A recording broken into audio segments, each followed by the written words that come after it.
Global tensions have taken a dramatic turn following a high-stakes ultimatum issued by former U.S. President Donald Trump toward Iran.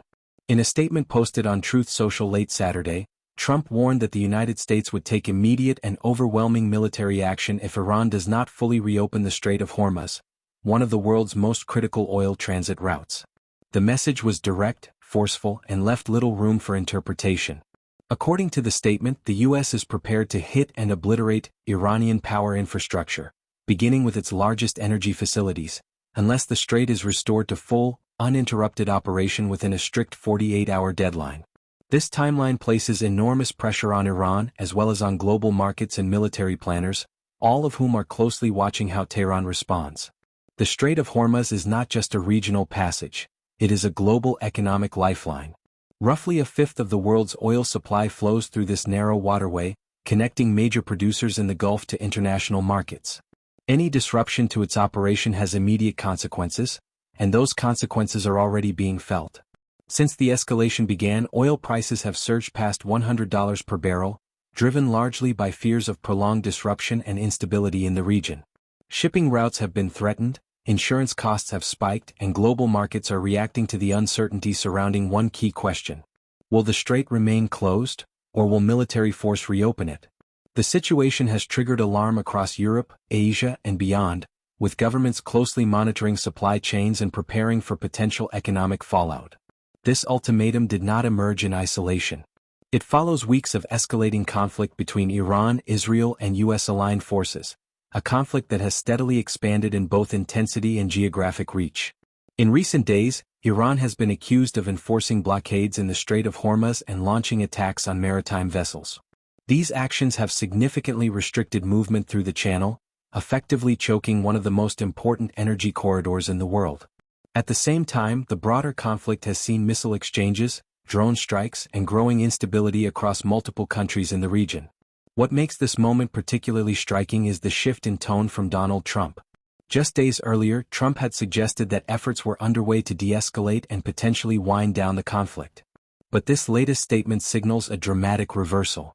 Instead of de-escalation, the rhetoric has moved toward direct confrontation, with explicit threats against critical infrastructure.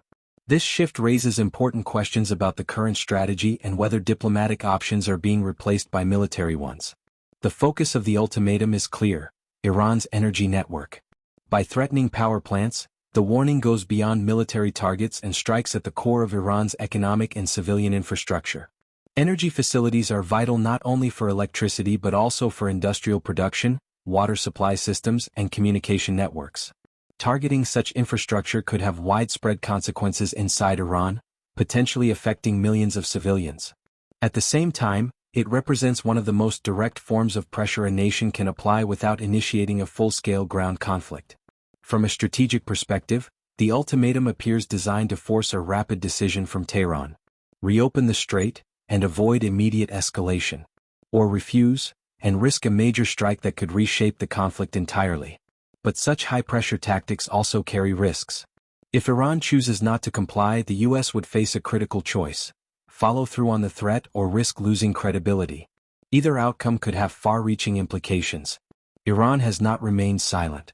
Officials in Tehran have issued a clear and equally serious warning in response to the ultimatum. They have stated that any attack on Iranian power infrastructure would trigger immediate retaliation, not only against U.S. assets, but also against Israeli and allied interests across the region. According to Iranian officials, potential targets include energy facilities, desalination plants, and even critical IT infrastructure. This suggests that any escalation could quickly move beyond military targets and into areas affecting civilian life and regional stability. The exchange of threats between both sides highlights just how volatile the situation has become. What began as a regional conflict is now approaching a level where direct confrontation between major powers is no longer unthinkable. Military analysts warn that strikes on infrastructure, especially energy-related, could trigger a chain reaction of responses. This could involve retaliatory missile strikes, cyber attacks on critical systems, disruption of water and power supplies, expansion of the conflict into neighboring countries. Each step increases the likelihood of a broader and more prolonged war. Beyond the immediate region, the stakes are global. Energy markets are already reacting. Shipping companies are adjusting routes. governments are reviewing emergency plans. The Strait of Hormuz is not just a regional issue, it is a global pressure point. And what happens in the next 48 hours could determine the direction of international stability in the weeks ahead. But as tensions escalate around the Strait of Hormuz, there is one point nearly every major global power agrees on. The waterway must remain open. But beyond that shared goal, deep divisions are now emerging, particularly between the United States and its traditional NATO allies. While Washington signals readiness for decisive military action, several European nations are taking a more cautious approach, emphasizing diplomacy, restraint, and long-term stability over immediate confrontation. NATO leadership has acknowledged the seriousness of the situation, but its response has been measured. Mark Rutte, the Secretary-General of NATO, made it clear that the alliance understands the global importance of the Strait of Hormuz. According to him, the passage cannot stay closed, given its critical role in the global economy. However, he stopped short of committing NATO forces to direct military involvement. Instead, he emphasized that member states are still working to find solutions, a phrase that signals ongoing discussions but not immediate action. This careful wording reflects a broader hesitation within the alliance, one rooted in both political and strategic concerns. Several key NATO members have gone further, openly ruling out participation in military operations tied to the conflict. Countries like Germany, Italy, and the Netherlands have made it clear that they do not intend to deploy forces in support of direct action against Iran. Their position is straightforward. This is not their war. Officials in these countries have expressed concern that military escalation could worsen the situation, potentially drawing Europe into a conflict with unpredictable consequences. Instead, they are advocating for diplomatic engagement, de-escalation efforts, and international coordination to resolve the crisis without resorting to force. This stance highlights a growing gap between U.S. expectations and European priorities.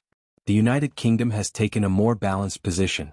While not committing to full-scale military involvement, London has signaled support for U.S. operations in a more limited capacity. Prime Minister Keir Starmer has authorized the use of British bases for U.S. missions targeting Iranian sites linked to attacks on shipping. This provides a strategic advantage for U.S. operations, allowing access to key locations without requiring a broader NATO mandate. However, Starmer was careful to clarify one critical point. Any such operation would not be considered an official NATO mission. This distinction matters. It allows the UK to support its ally while avoiding the legal and political implications of triggering a full NATO response.